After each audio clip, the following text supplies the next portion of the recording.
The first step towards improving how you handle self-confidence involves learning to own the situation. This just means you'll strive to understand and accept the fact that ultimately you are responsible for how you feel about yourself. Sometimes a similar reaction happens, but in the opposite direction. You find yourself questioning your abilities, but instead of feeling self-pity or some other negative thought about yourself, you look at others. Maybe you decide you feel this way only because of your abrasive colleague, or that completely unreasonable boss, or maybe that client who is never happy. That's called blame, and blaming never solves anything. It does, however, give you an excuse to not fully own your contribution to how you feel, so be careful. All right, to own your situation means that you must embrace a policy of personal responsibility. Know that you are driving progress in your life. This approach ensures that you are your biggest advocate for change and improvement, and that your growth isn't really dependent on others. Accepting this idea seriously increases your odds of maintaining strong self-confidence over time. However, I do want to remind you to be careful.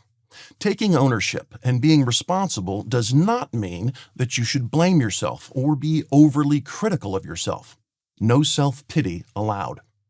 When your self-confidence takes a hit, never begin by thinking that you are the one and only reason for what happened. Remember that every outcome is the result of multiple factors. You're only one. Besides, if you overindulge in negative thoughts about yourself, it becomes easier to make the same choice in the future.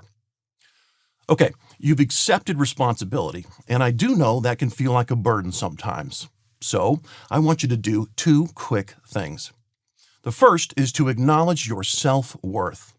You are valuable. You're a unique person with a lot to offer given all of your experience, education, and training. You work hard, you're creative, you're a good colleague, and you've had a few recent wins at work. It only takes a couple of minutes to remind yourself that no matter how the current situation feels, you are a highly value-added person who will bounce back. Second, you must commit to getting stronger. I don't want you to believe in personal responsibility without also spending some time thinking about how you will work to maintain a healthy level of self-confidence. This means a focus on the behaviors that will help you achieve this goal. Every great goal needs a clear plan, so now it's time to start working on yours. There you have it. Stop looking elsewhere so you can look right in the mirror at yourself.